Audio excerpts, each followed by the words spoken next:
Welcome to the Post Shift Podcast, your raw look at the hospitality industry, brought to you by SHC.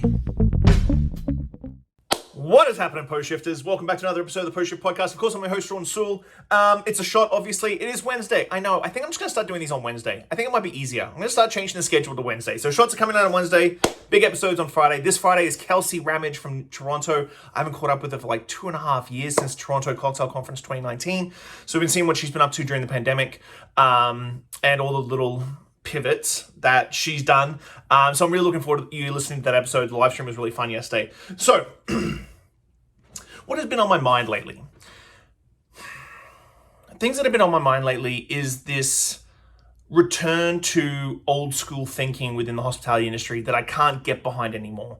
Now, I'm sure there's people out there that are listening to the podcast that have worked with me in the past, like a decade ago, 15 years ago, or 20 years ago. I come from an ex-military family, and so my upbringing was very hard. It was a hard upbringing. My dad was not the easiest man to live with, and he pushed us boys, like 5 of us, very, very hard when it came to work and that sort of thing, because that's the way he did it. So I grew up with this sort of military / old school 1950s, 1960s UK upbringing, which is my dad was from. And that's how I thought you had to behave, like a hard ass, an asshole. And that's kind of how I started my career off, as being this very hard, very sort of guy. But slowly but surely, over the last little bit, I've evolved, hopefully, for the better. I think that I lead with a lot more empathy now. I talk to my staff a lot more about things outside of work. It's not just about work.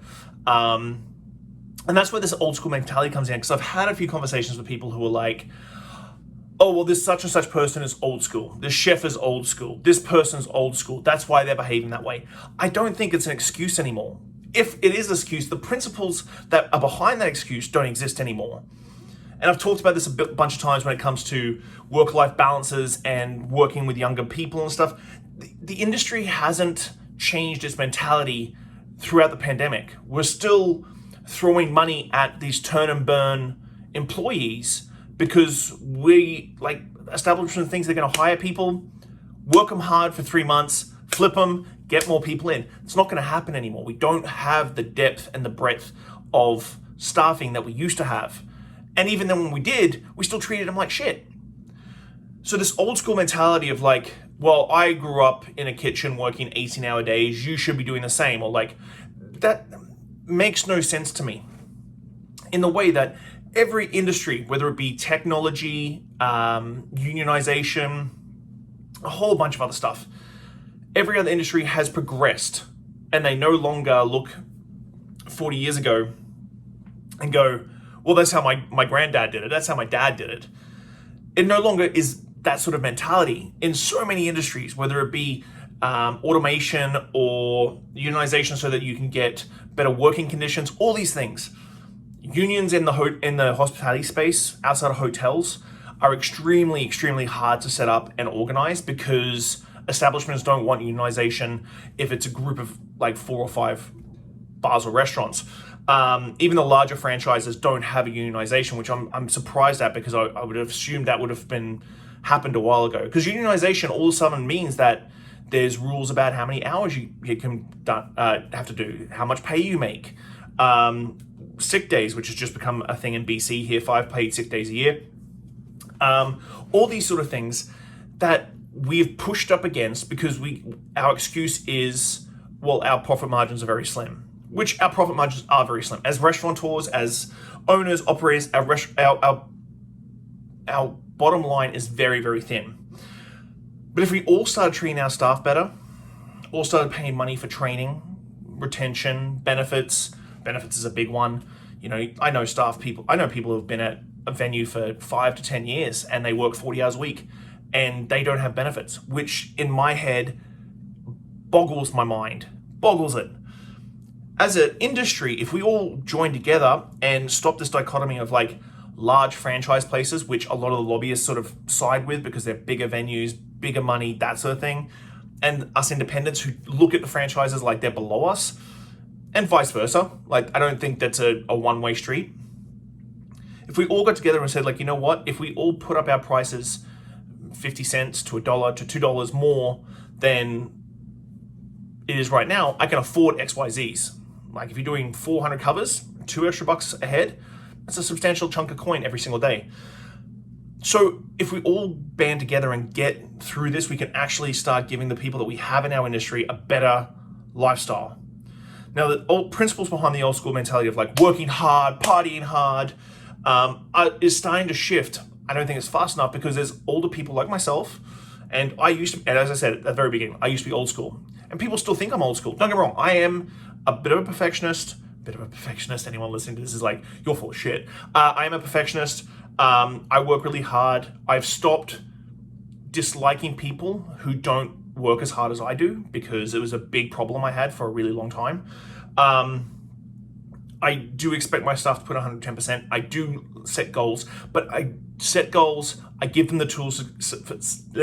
I give them the tools to succeed, and then I have accountability and I sit down with them. For good or bad, we all know what's going on, and I think that mentality needs to change. And this old school mentality is a cop-out and an excuse for so many operators going, well, my chef's a misogynistic drunk, but he's old school. It's the era he came up in. You have to evolve. You have to understand the people that are working with you and how you're going to influence them, how you're going to motivate them, and it's always changing. Like, I always laugh and joke and say that I keep getting older and everybody I work with are staying the same age, which is very, very true. It was true when I was 25, it was true when I was 30, it's true when I'm 41. But the way that I treat my staff is very, very different to the way I was treated coming up through the system and the hospitality industry. And so for me, it's about making sure my staff have good work-life balance. It's about my staff all getting along, sitting down with them, being transparent, being honest, going, hey, there's this tension. What the fuck is this tension doing? And leading with empathy. And I've done a couple episodes about leading with empathy. But to all the old school, older bartenders, older chefs, older operators out there that are listening to this right now, if you're still using the excuse that you're old school, then you are behind and you will suffer in the next 2 years as it comes to getting staff. Staff are picky. Staff want to work in places that complement them and contrast them at the same time, push them, but also nurture them. That's what staff are wanting these days. And if you're just a hard ass, like militant, then you're going to flip staff and flip staff and flip staff. And as you flip staff, you go down another step. It's like a slinky. Every time you flip a staff member, you get a lower grade staff person to replace that person. And that's how it starts going. And it gets all the way to the bottom and you got no one. On that note, thanks as always for support, guys. Tune in on Friday. Kelsey Ramage. I'll see you real soon. Bye. Thanks for listening, Pose Shifters. Well, I hope you enjoyed that episode. I really enjoy sitting down with friends and peers and just chatting about the industry and getting down to the nuts and bolts of what's really going on out there. Make sure you like, subscribe, comment, everything on all the platforms. Just hit it up and I'll do my best to answer any queries or questions you have. I'll see you next week, guys. Bye.